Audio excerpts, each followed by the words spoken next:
thank God for this great occasion. Surely I didn't think nothing like this would happen. I didn't know anything about it. One thing, just about the first time they pulled something over my head, I had my ears to the wall trying to listen, but I never could come up with anything. But this is a great occasion. And I thank God for my family.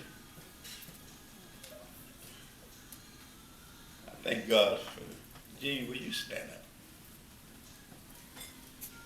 I thank God for Jean. She has really blossomed into a mighty beautiful rose. Now she ain't always been like that.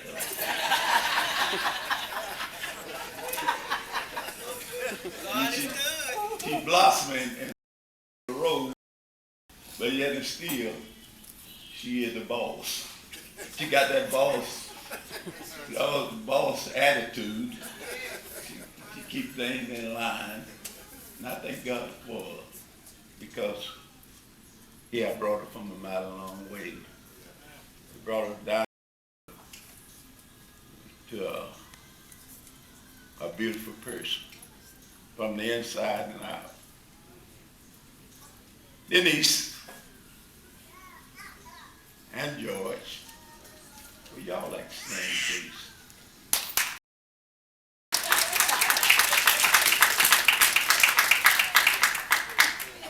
We thank God for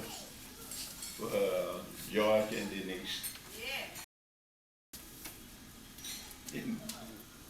Denise got such a sweet spirit inside of her. She would do anything she can to try to help you. I like the spirit because she deals with a lot of elder people. And I thank God for that. Because I really believe she'll give her last. George, I had the privilege to give Denise to George.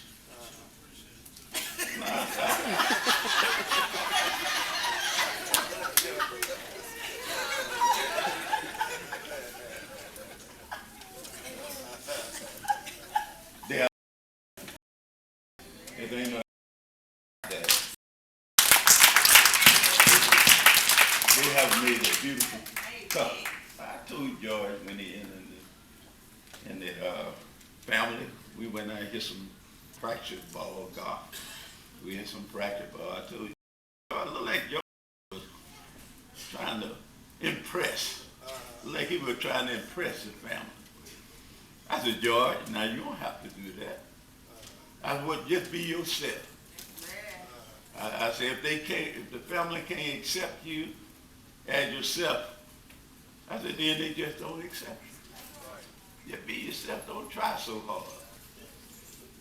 I thank God for George. And then there's Gail, my baby. Boy, what a baby. And I thank God for Gail. Gail ain't always been a preacher, y'all.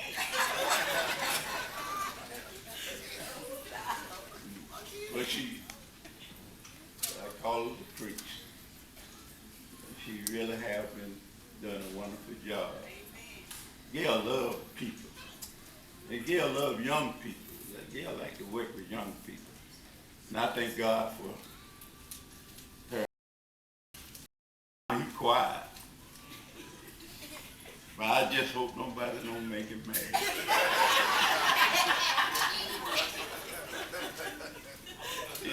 He got a gun so big, I think it takes both of us to shoot it. I don't know what, I ain't never seen a gun that big.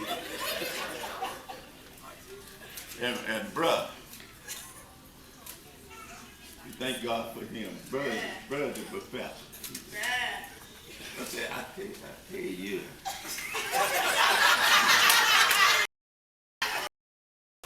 By the time you get through waving a man like that, you're going to be thoroughly convinced what he said. gonna be thoroughly convinced. And God called him to preach. And I'm so good, so happy for us. And he's going to make the word a great ministry. Brenda and Clarence, will you stand? Family, stand up, please. Your wife, family. Clarence. Where's Professor at? There was that, he's way back there. You thank God for Clarence and Brenda and my grandson. I thank God for, because they really have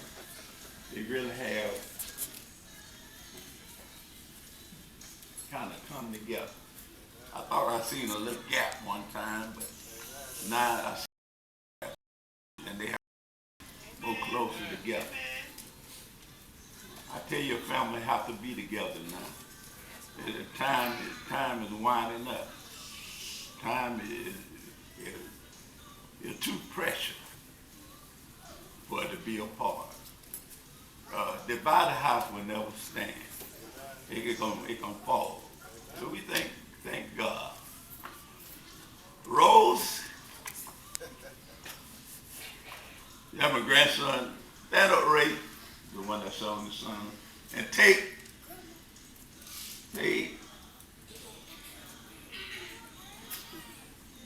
dog, and Rose, you got to stand up too now. Rose Calhoun.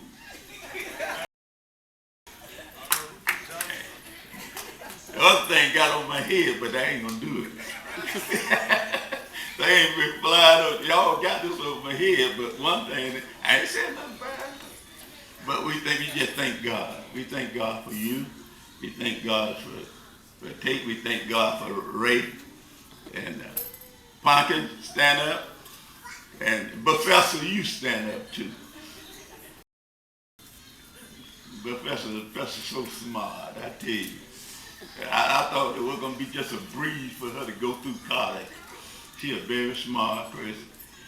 Ray is very smart too. Tate is very smart. Ray is very smart too. But I just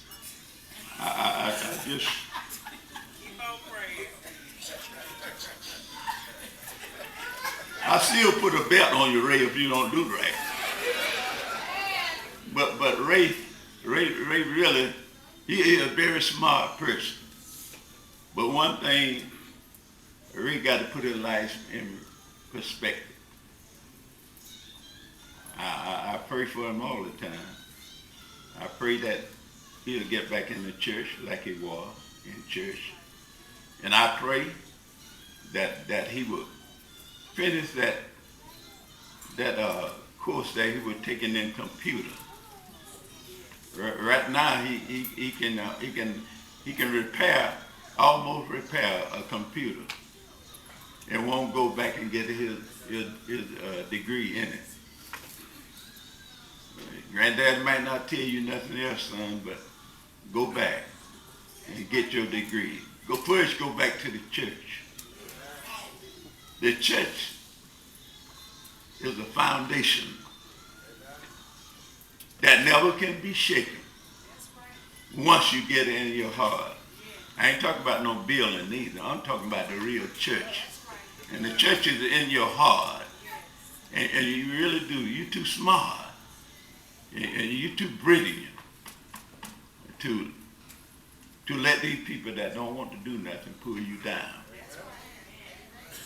I'm praying for you, and I hope that you go back. I hope you go back. I hope you go back to the church first. Go back to that building, but I want that church inside of you to be stirred up. Because you got